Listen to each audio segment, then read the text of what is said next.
Hey, what's going on, everybody? This is your boy Jay, owner of Elite Audio Installations in Arlington, Texas. Good morning, good afternoon, good evening. So this is an update to the video that I posted yesterday.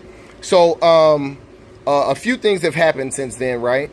So there is a correction that I need to make here, but I want to say something. So someone left me a voicemail related to the install on this bike, and they said that they were going to damage my reputation by posting fake reviews. They're saying that my rating is going to go down. I have a 4.9 rating. They're saying my rating is going to go down.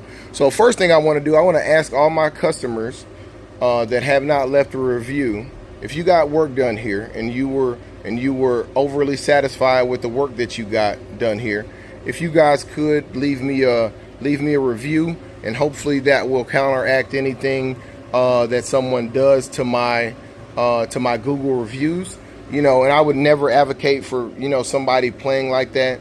People should only leave reviews, you know, when they've gotten something done, not someone trying to tarnish your name based off an install that they did, right? And, you know, of course, as you guys probably noticed in the video, I never mentioned any shop name. I never mentioned any person's name or anything like that. I'm talking about what was done incorrectly on this particular bike. But anyway, now, okay, so the first thing there is, so I did say the bike would have burned up if something happened to the wire going to the front up there. There actually is a fuse. So I did find that fuse. That was left in the message as well, along with the thread, you know, about my reviews. So there is a fuse. So I will retract that statement. I do not believe that the bike would burn down if something happened to that particular wire. I did find a few other things as I continue to tear the bike down, though. So let me remove this really quick. So now let me mention this as well. All of the equipment that I've seen so far on this bike, all of the equipment is great equipment. Like, you know, I can't say anything bad about any of this equipment.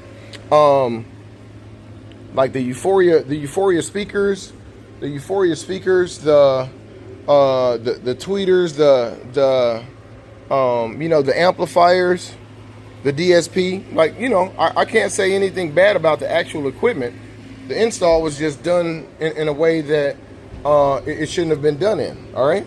So let me talk about this really quick, though. So when I just took that speaker out, and let's take a look at the speaker really quick. So when I just took this speaker out right here, right?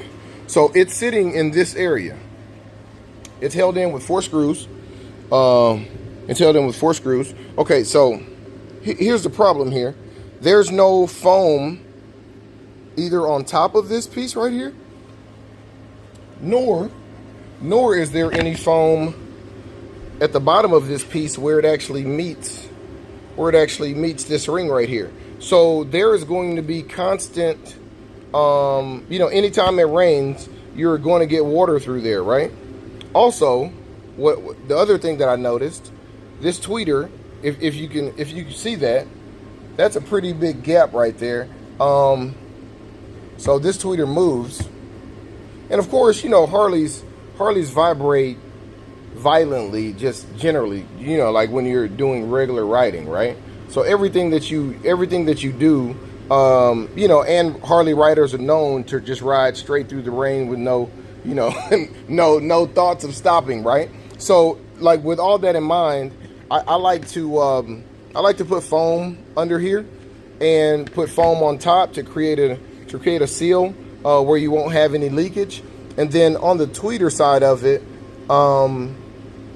you definitely want to do something to avoid any type of you know, water getting through on these as well.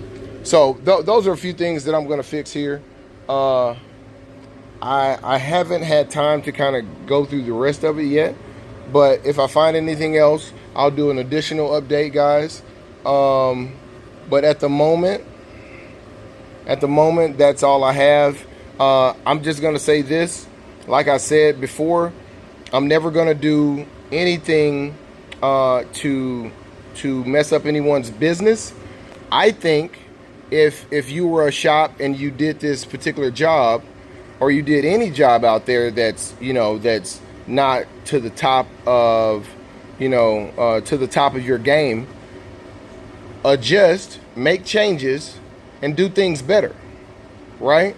Adjust, make changes, and do things better so the next customer doesn't have those problems and won't have those problems, right? That's all I'm going to say about that. That's how I'm going to leave that. I'm not doing anything to disparage anyone. As you guys noticed, I never said the name of a shop. I never said any person's name related to the shop. I didn't even ask my customer what shop it was, because that doesn't matter to me. So just have an understanding that, you know, I understand that my customers spend a lot of money on these audio systems, and I know that, you know, the quality that they want. And if you did something like this, just do better next time. Like, don't get mad at me. Like, it's not like I couldn't point out anything. I couldn't point out anything if nothing was done wrong, right? I would just be doing an upgrade if the customer wanted an upgrade. So, you know, like I say, have a good one. Be easy, guys. And like I say, if I've ever done any installs for you before in the past, and you were excited about the work or happy about the work, please go ahead and leave a review, because like I said, the person that called did say that they were going to try to ruin my reviews on Google. I definitely appreciate everyone, and as always, let's go.